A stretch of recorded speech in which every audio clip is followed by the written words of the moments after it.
All right.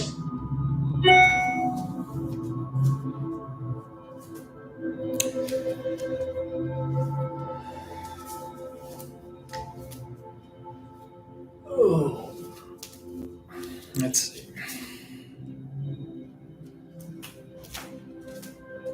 Shall we start?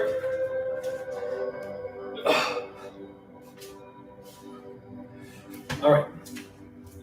So feet together, toes together. Let's take a bow.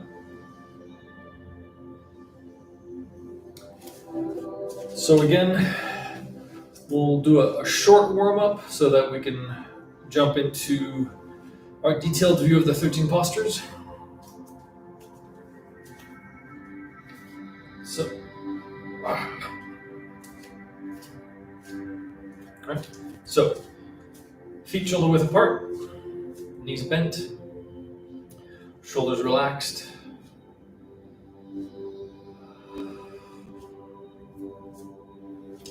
Spine nice and vertical.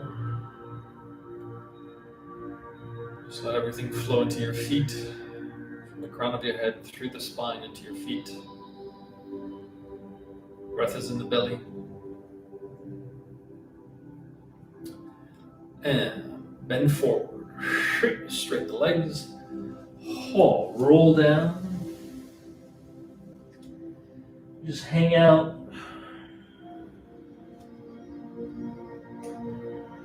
Shoulders relaxed, neck relaxed.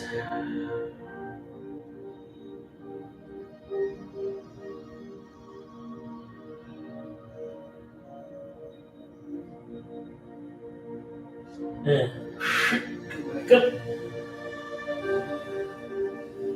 And hands on kidneys, lean back. And back to center. Knees bent. And again, straighten the legs. Roll down.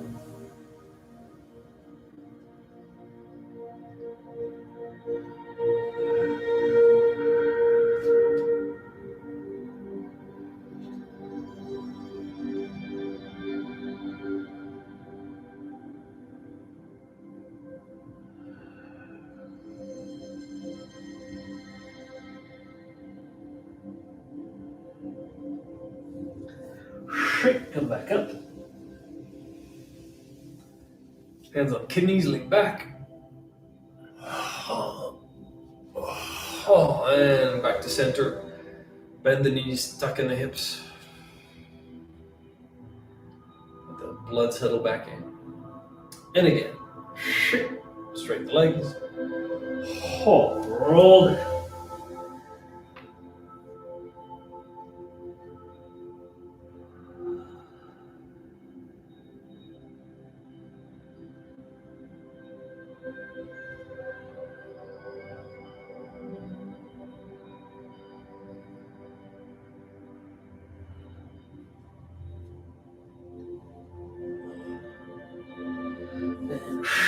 Come back up. Hands on kidneys, lean back. And back to center. Bending the knees. One more time, this time going side to side. So straighten the legs, same as before. Roll down. At the bottom of the stretch, just gently swing from foot to foot.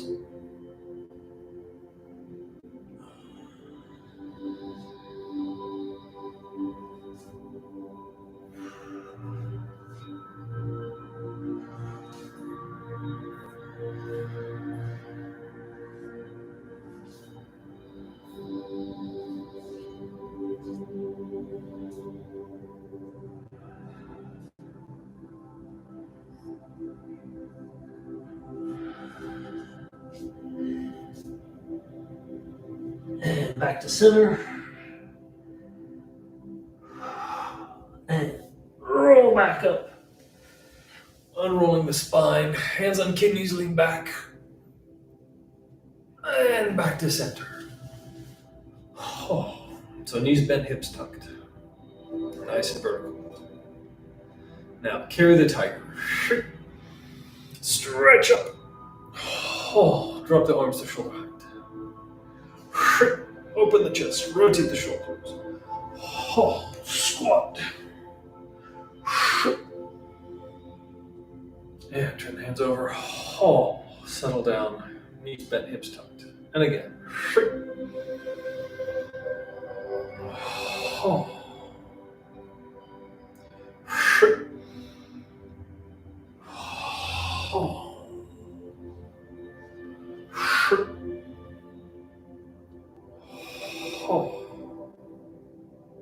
And again.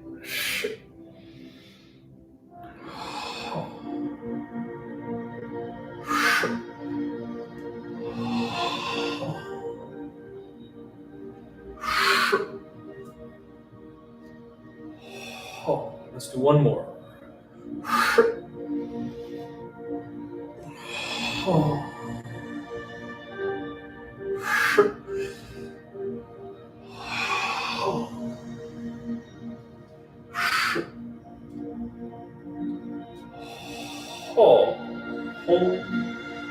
Basic posture. Knees are bent, hips are tucked, shoulders relaxed. Spine is nice and long. Breath in the belly.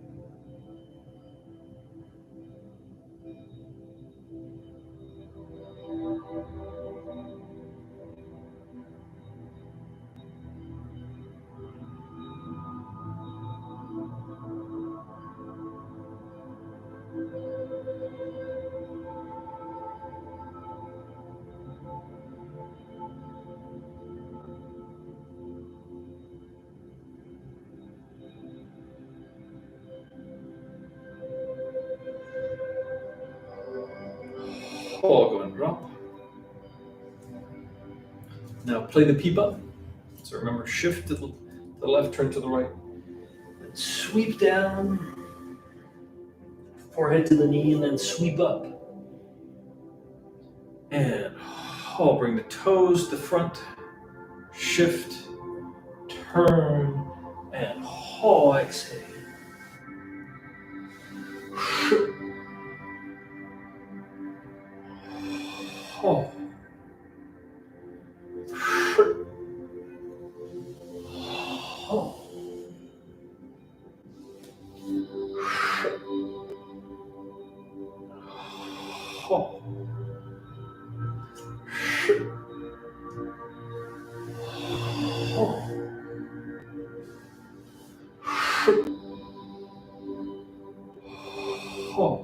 One more set.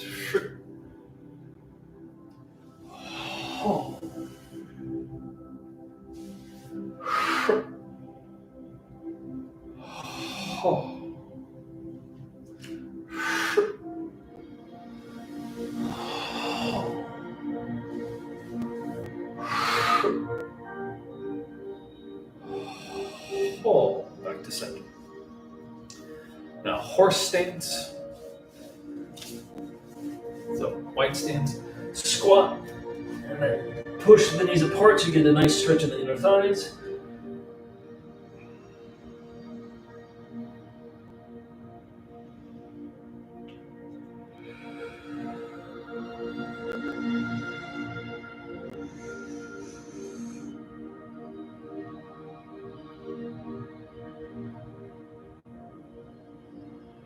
And squat. Heels on the ground.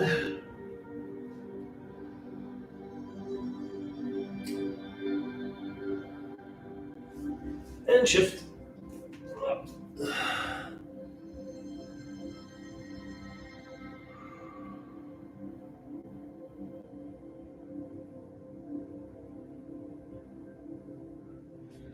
Then shift. Toes up.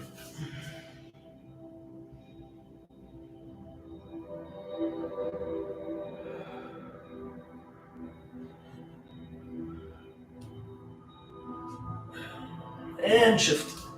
Other side.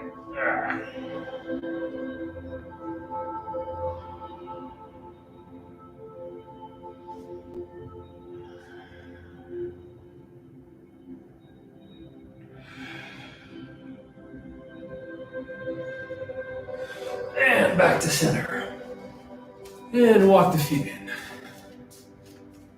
Whew. All right, so let's jump in to where we ended last time, which was, well, we were in the middle of the end of the second section. So, well, the middle of the end. We had looked at twisted joint, elbow, shoulder strike. All right. So we had stopped at shoulder strike, and again, just to review, shoulder strike is a rise in the leg, and then a tilt in the body for that shoulder strike. So it's not a shift forward, it's a rising up, bracing yourself on the toes, and then tilting at the waist, and that's the strike, right? So it's transferring that upwards energy and using the waist to then make it horizontal, or at least actually downwards, right? Arm is open, which means that there's a curve in the arm. Here it's the curve, you mostly want it so that there's room underneath the armpit, right? Because otherwise it's very easy to do shoulder strike here with the arm compressed against the body, but you don't want that because you want flow into the arm. So remember to have that rounded arm as you do this. The rounded arm connects the arm and the shoulder to the back. So first of all, you should feel that the shoulder itself is being supported by the back, right? Because you're hitting something. So you don't want the shoulder to just be just collapsed. You want to feel that the whole back muscles are engaged, supporting the shoulder. But also it means that you have that curve in the arm and you have space under the armpit. So you're at no point are you compressing, right, the flow of both blood and energy under your armpit. So you extend round the back, round the shoulder, and you should feel like an expansion in the extend round the back, round the shoulder, and you should feel like an expansion in the shoulder itself. So it's both for the application reason, right, a nice solid supported shoulder, but also when you're doing the form, nice and slow. Oh, when you're here, this position, there's power, but there's also openness in the body, right? So here the roundedness is there to make sure that energy is flowing all the way down to the arm. And the hand is essentially cupping the shoulder, right? So you're basically protecting your face, but you should feel like this position here with shoulder strike is not a closed position. It's a seated, kind of grounded position, but it's not closed, it's not short and compact, it's actually open. So even at the softest, you should really feel that energy just coming in and dropping through the arms, right? To that shoulder strike. So now, after shoulder strike, so after we've done the second section to all four corners, right? So, the third section, to remember where we are. So we're pointing toward the diagonals, and after shoulder strike, we're going to sit back and rise up to here. That's central equilibrium, right? And so the important part here is that I was in shoulder strike, and so I sit down onto that rear leg. So I was rising up on the rear leg, I'm now going to sit down on that rear leg. The hand that was against the shoulder essentially stays in the same place in space, right? So if I was here and I sit back, my hand stays in the same place in space. So it's not that you're pushing the arm out, it's that it stays in its place while the rest of the body sits back. That arm that was nice and rounded before to make space, as you sit down, See how now it creates essentially the arm that's going to sweep up. So it's like you're getting ready for ward off. All right, so you go very naturally from this position to this position. All you're doing is you're squaring your hips forward. So your hips are going to be in the same direction as your front foot. So then when you shift the weight onto that front foot, that arm sweeps up. All right? So you were here, you turn, shift forward, and the hand sweeps up. And the hand goes all the way up until it's over your own head. So this is where you want to think of central equilibrium slightly differently than all the moves before, because there's an argument that goes that central equilibrium is still a move, that there's an application, that this is like, oh, and then you're sweeping, you're ward off, and then you. Yes. Differently here, this idea that you've just done shoulder strike and then you sit back and you're immediately in ward off. This idea that you've hit somebody with a shoulder and then the first thing you do is you're here to ward off. Technically, if we follow the diagonals, as I shift forward, the left hand in this case is the active hand, so which means that this would not be a ward off here with the arm going up. What would be happening is that this would be a yank and pulling something to the side. It's right because I'm here, sit down, this leg is full, this arm is full, but the minute I shift forward, this hand is full. So this rising up is not a ward off at all because this is the empty hand.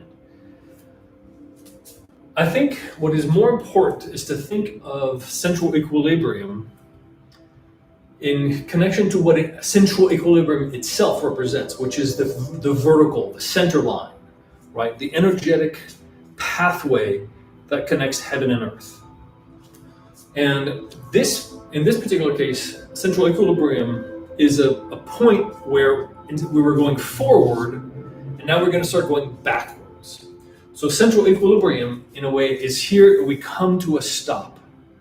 And this is where it's important that as you do it, the hand is not over here, but over here, on top of your own head.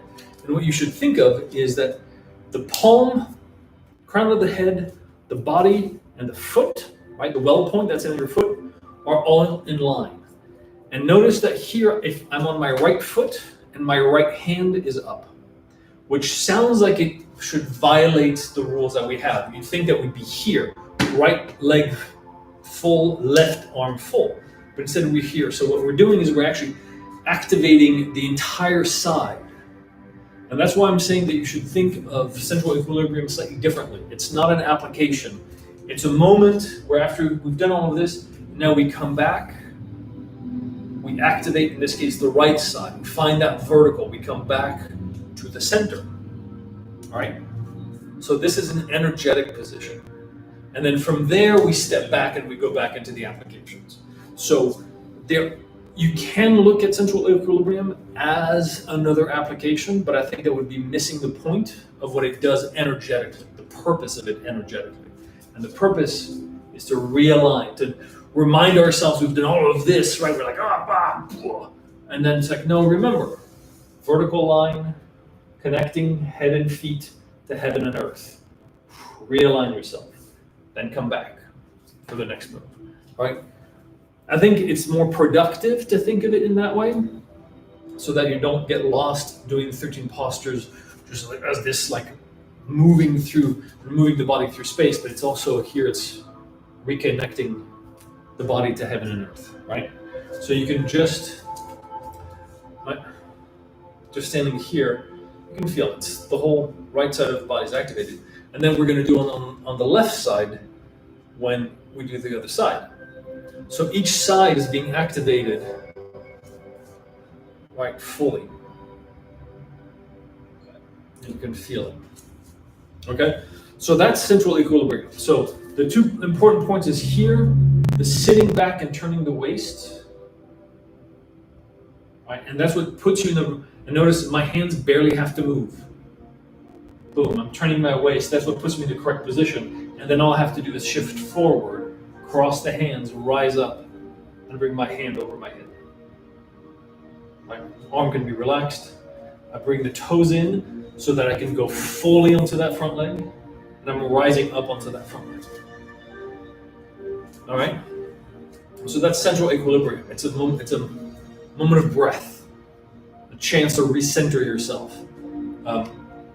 It's important when you think that the third section of the 13 postures is all 8 moves plus central equilibrium. Right? We have our 8 basic moves. We've seen 4 of them already. We're about to see the next 4. So there's 4 basic moves on either side of central equilibrium. And that's the pattern, that's the mental map that we should have in our heads. 4 moves on either side, central equilibrium. It's the pivot.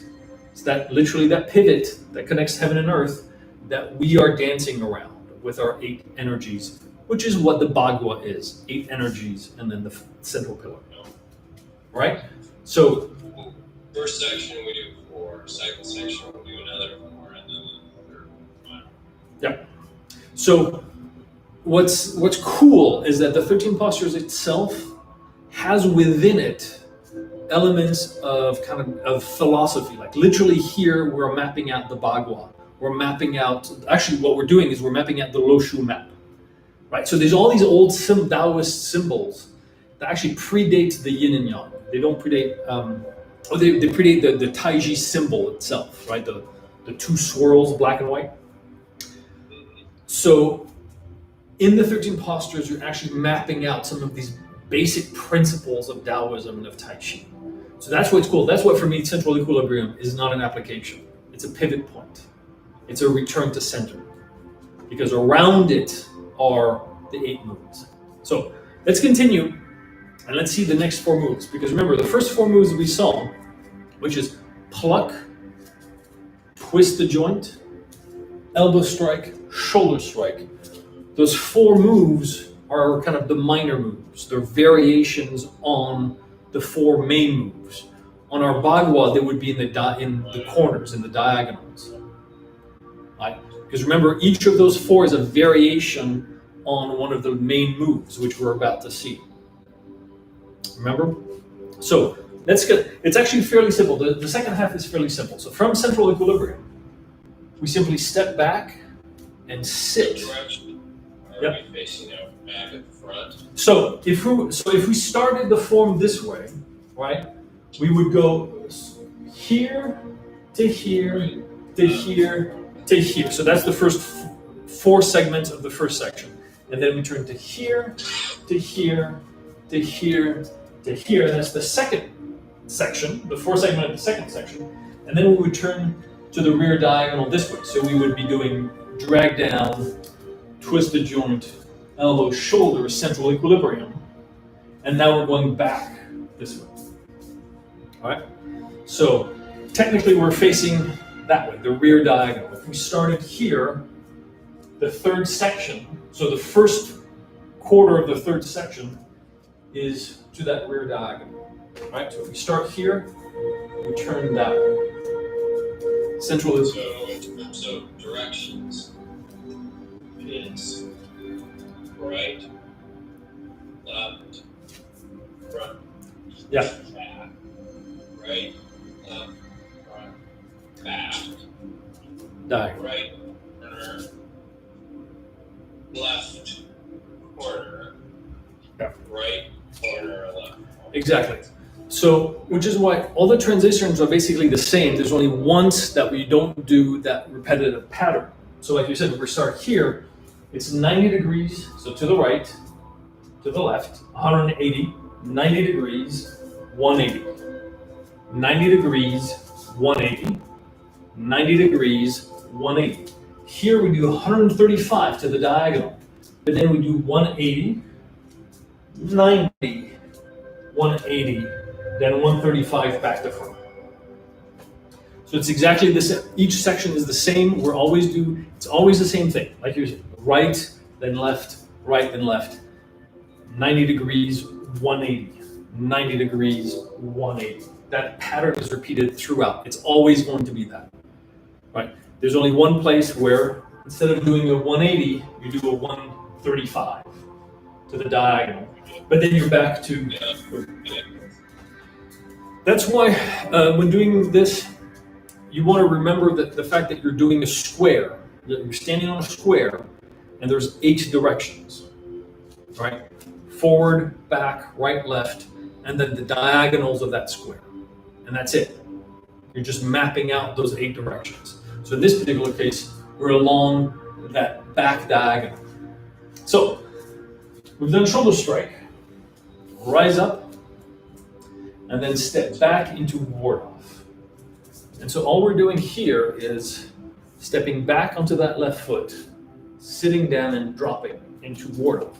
The left arm in this case is just relaxed, hanging by the side. We're doing tiger's mouth around the thigh, right? But nice and relaxed. It's not tight, it's relaxed, but it's just resting in the tiger's mouth by the thigh. And all we've done is this. Boom, ward off basically at heart level, right? Nice and rounded, back is rounded. So we were here, we step back onto the left foot, sit down as we shift, picking up the toe, right? So we're picking up the toe, the heel of the right foot, and just sitting down, ward off. Right. Very simple. It's literally, make it as simple as you can. Just step back and sit. Knees bent, hips are tucked. And then we're going to take a big circular step, big round step, which takes us into rollback. Right? So we go from ward off, and then as my foot circles, my arm comes up, and then I shift the weight and rise up. Rollback. Right? So I was here. Boom. And again, like we saw for play the pipa, there's that circular motion of the hand. So the arm starts with the palm down, and then as it swings forward, palm is up.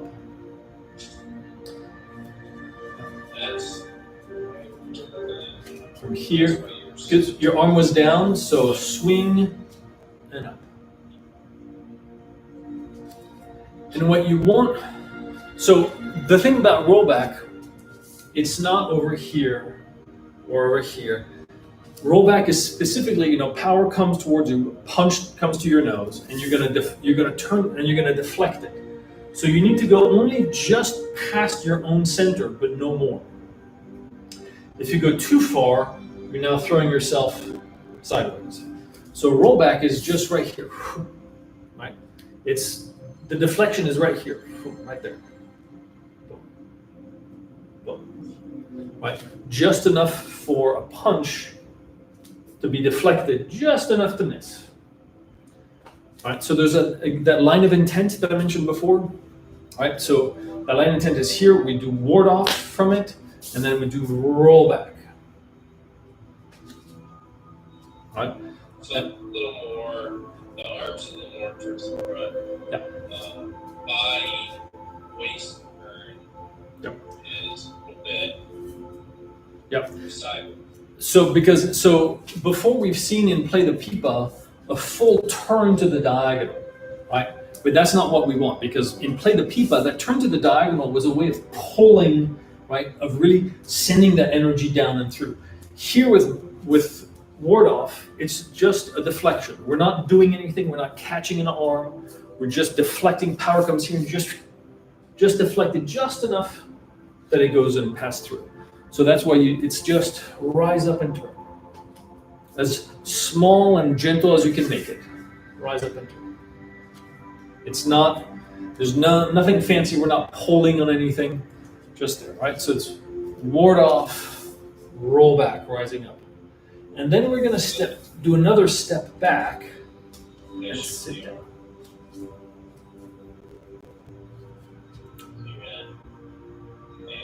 Yeah, so the arms are at a nice angle. So for ward off, roll back.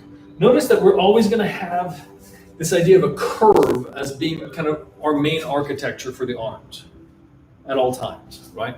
So the arm that's here and right, nice and rounded here in ward off, in a shoulder strike, is the same arm that's here in ward off, nice and rounded, connected to the back, is the same arm that's here, rounded, ward off, rollback.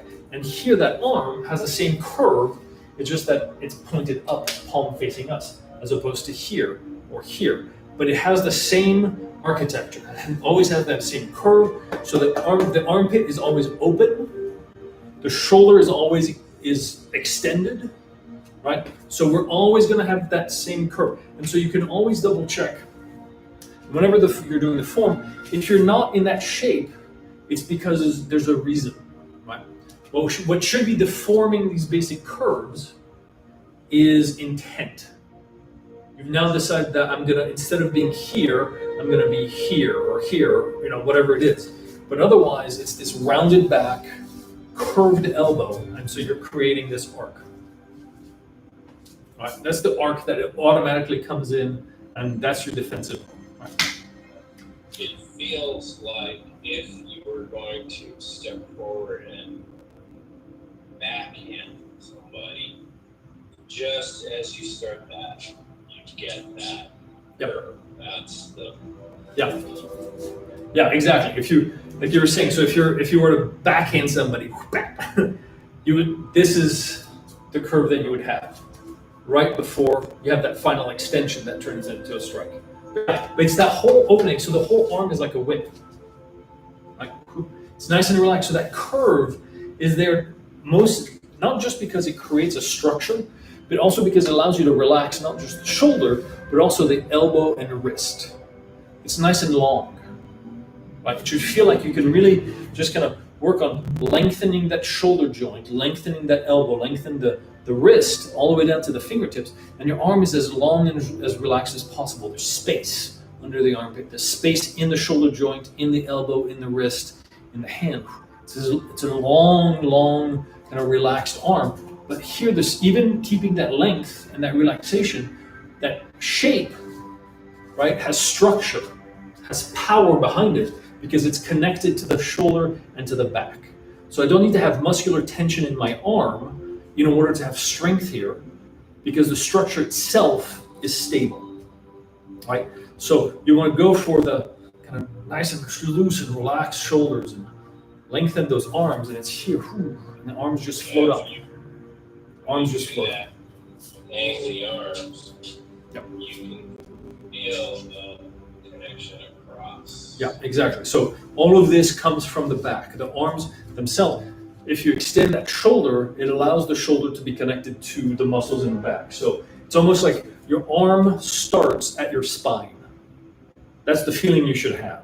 The arm doesn't move from the shoulder. The arm moves from the spine.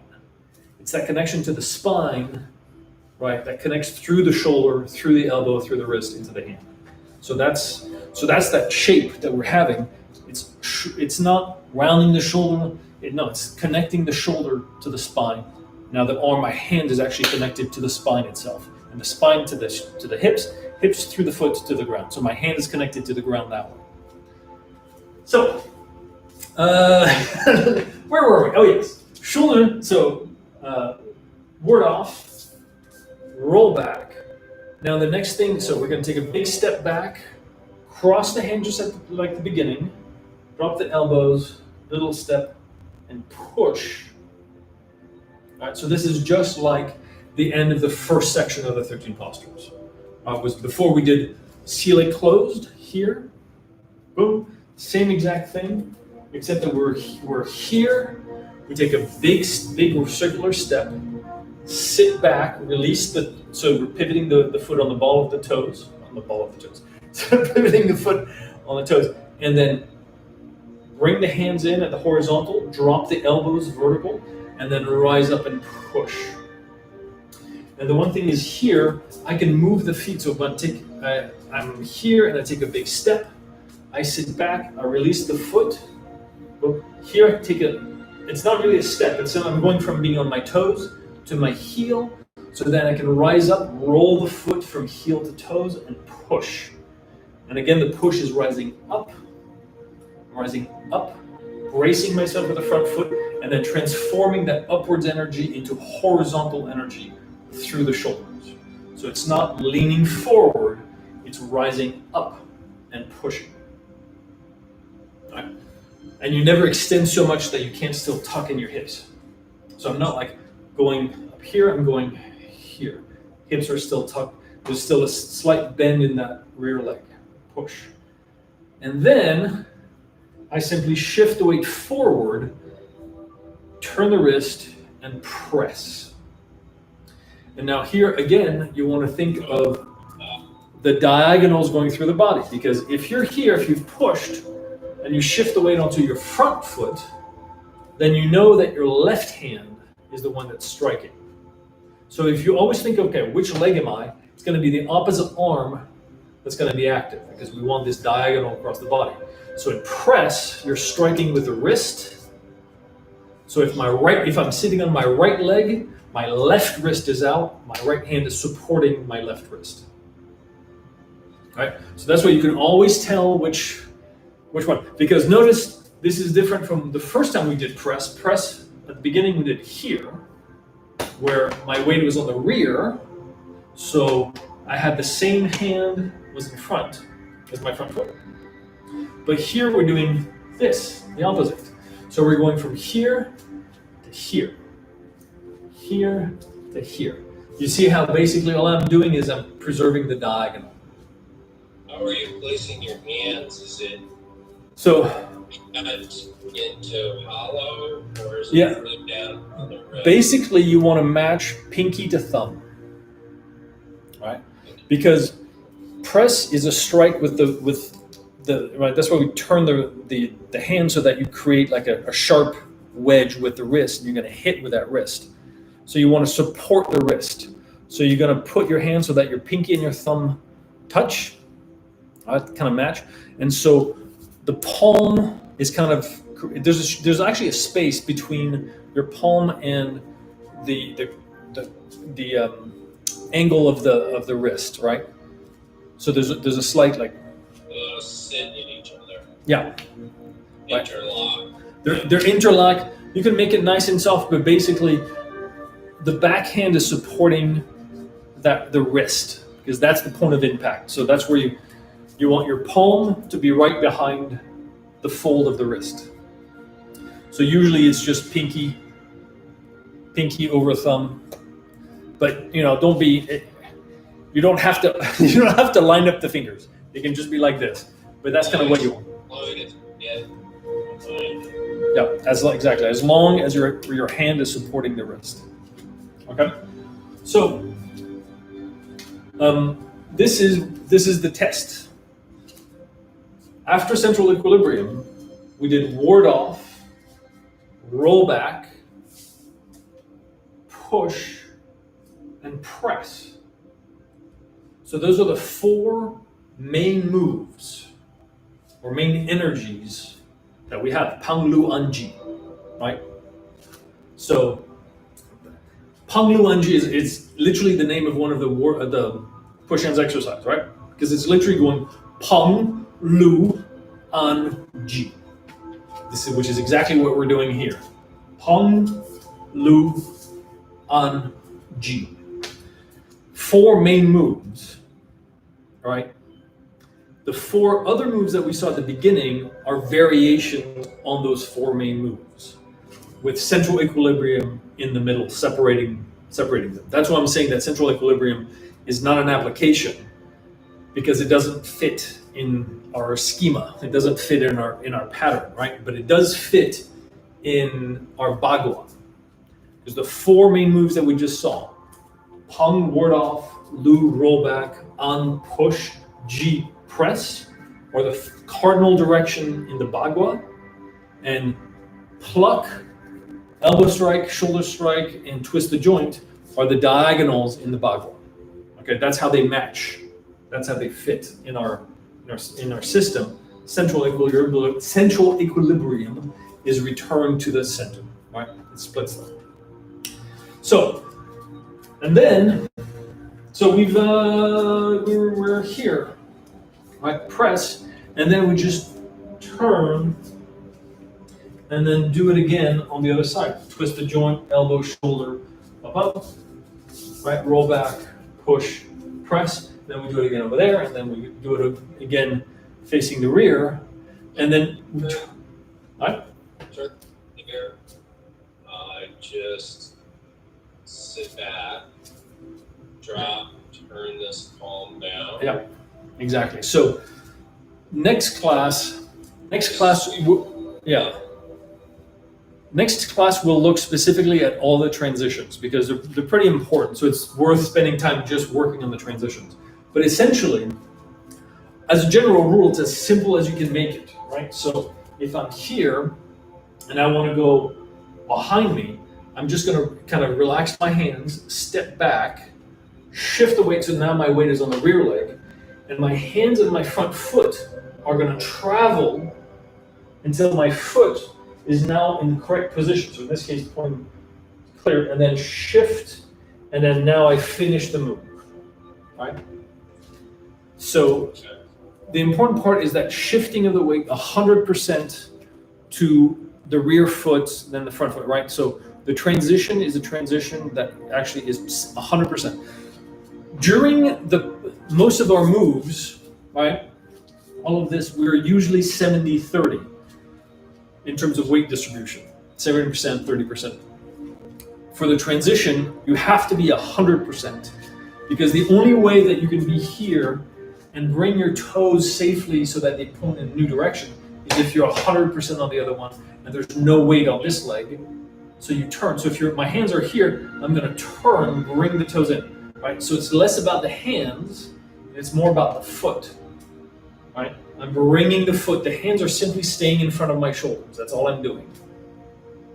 Turn, and now I shift. So now that all my weight is here, now the other leg can just move to wherever it needs to be. Yeah, once I see where the hands go, the feet are pretty easy because that's the same for every system. Yeah. So, but I would encourage you to start thinking of the feet first and then the hands. Because, so in this case here, I step back, shift, and all I'm doing is I'm releasing the hands, letting the hands just float in space in front of my shoulders, right? And then I bring my toes in, so I'm turning the hips. The hands are simply following my movement, and then from here I shift, and now I drop into drag down. So the hands don't really do anything until the second half, where, right, I'm here. Now that I shift, now I do drag down. So now the leading hand is the edge, and then my other hand is now going to stop here. All right, palm to the side. All right, but that only happens for the second half of the transition. That's why thinking about the feet first is more important. It's the feet that are turning, shift, and now I can do whatever I want. It's always that shifting, turning, right? Because the turning of the foot turns the waist, which turns the body. So if I'm here, turn. So the whole body is turning just because I'm pivoting on that heel, pointing my toes in the correct position, right? And that will automatically put you in the correct position, and the hands can just follow. That's pretty ingrained. So it's not the hands moving through space. It's the toes are pointing in different directions. Well, like this, they just travel along. Yeah. Right? Yeah, exactly. If you're here, boom, and now I'm pointing in the right direction. So my hands just have to do a minimal amount of changes because they're essentially pointing in front of my shoulders. They're just moving with my hips and my shoulders. Boom. Everything else is actually happening from my toes. So movement starts with the feet. It's not the hands moving through space, it's the feet moving, and because your feet are moving and they're guided by the waist is the commander, right? That's in the Tai Chi classics. This is a good example of that. Here, your foot is an extension of the hips. You're turning the hips in, so hip and foot point in the same direction. Shift, now you turn. Hip and foot point in the same direction. And because you're turning the hips, the arms move through space, right? So your arms in relationship to your body don't have to do anything. And so that's why it's really easy then to just add this. Right? Then you just go, oh. All your arms are doing is this. You literally go from here to here. That's it. So there's really almost no movement in the arms. It looks like you're doing a lot, but it's because you're moving your body. Your feet are moving, your waist is turning. Right? It's that connection, toes, knees, hips. And it's important to think this way because, right, there's Tai Chi knee, which is considered a complaint among lots of Tai Chi practitioners, where you start hurting your knees because you're not thinking about that connection between the foot, the knee, and the hip. My foot should always be in line with my knee, and it's guided by the fact that it's connected to my hip. So if I'm turning, at no point am I putting sideways pressure on my knee, because I'm turning the leg that has no weight on it. The leg that has weight doesn't move. So my foot, knee, and hip are in line. I turn, and then I shift. So now I'm going to turn my waist so that it's now in line with my foot, knee, that is full. Right? So at no point is there sideways pressure on the knee. And that's why if you do it correctly, you should not have Tai Chi knee. You should not have any kind of pain in the knee, because the knee should never be under sideways pressure. If it is, it's because you either have weight on it, right, or you're not bringing the toes correctly with it. You're not transferring the weight correctly. You're letting. Well, I think that comes from that other form, because when they do 70-30 stances and they go to turn, they don't turn 100% shifted all the time. Correct. So yeah, that's why.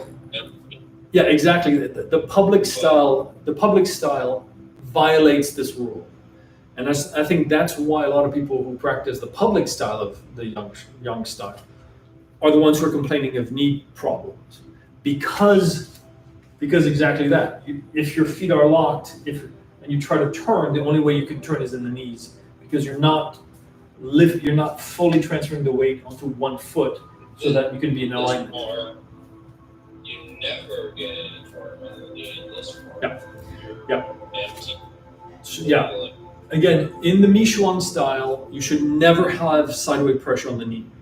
Knee, foot, and hip should always be in line. Right? The only time you have a shift or a difference is when that leg is empty, so there's no pressure on it. So that's when you can move your foot, turn it in any different direction, but there's no pressure on the knee because there's no weight on the leg. So that's crucial. That's going to preserve your knee, and that's why I keep saying the knee, the feet move first. It's not the hand moving through space; it's the feet.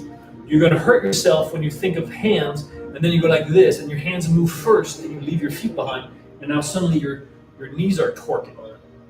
Right? It really starts with the feet turn. Your focus, your mind is on the feet and the knees and hips. That connection right there, and then everything else follows. All right. So let's. So next time, so we've kind of seen everything of the 13 postures, right? But next time, we'll look at the transitions specifically, right? So each transition in each segment, we'll look at them specifically, because it's actually pretty important that they're done correctly, like we just discussed. And it also helps to kind of cement the 13 postures itself in your own body and in space, right? If just going from transition to transition, turning, and really getting in that sense of space and directions. So next time we'll look at this transition specifically. So let's do Celestial Tiger to close this off, right? And so Celestial Tiger, we will, so feet parallel, knees bent, hips slightly tucked, shoulders relaxed. Bring the breath back into the belly.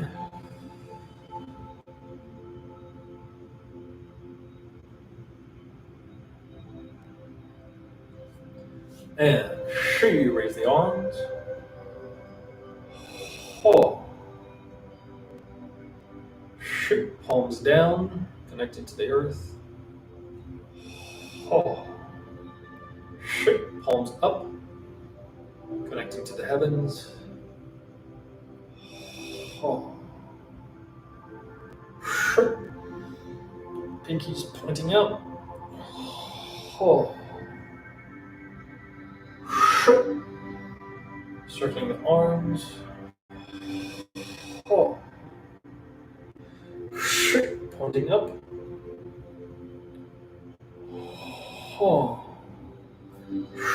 Dropping the arms, chest open to the heavens. Oh. Scooping by the kidneys. Oh. Squat. Then. When the hands cross the heart.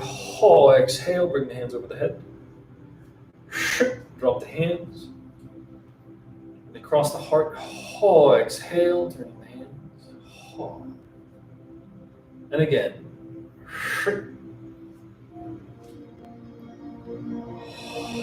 Oh.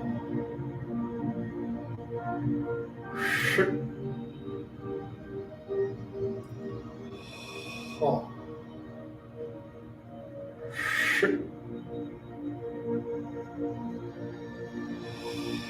Oh. Oh.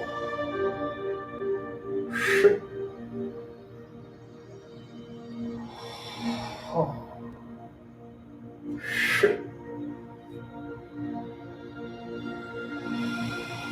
Oh.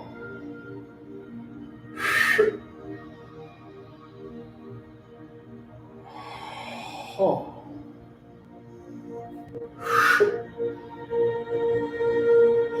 Oh.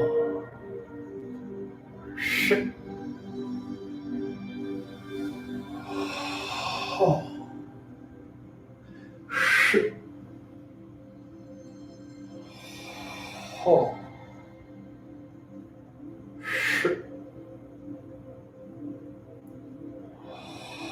Oh. Once more. Oh.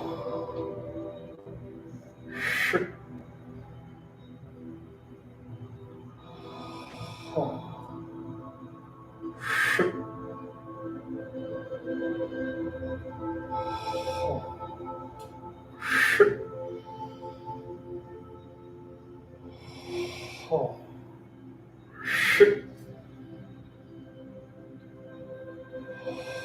Oh. Oh.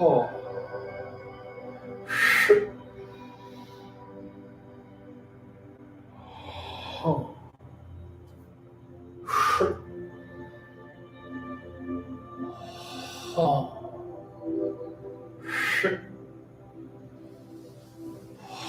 Oh.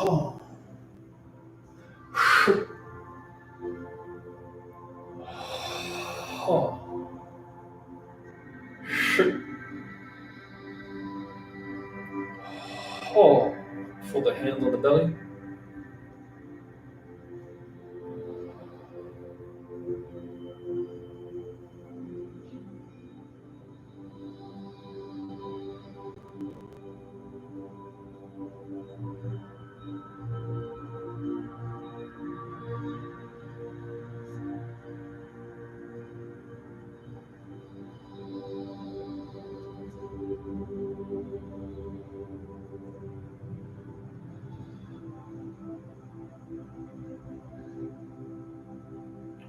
Oh. Bring your feet together. So the crown of the head and feet are connected through the spine, through the vertical. Heaven and earth are connected through your body. And let's take a bow. All right, so hiddenTaichi.com for more and for classes. Ciao. All right. Any questions?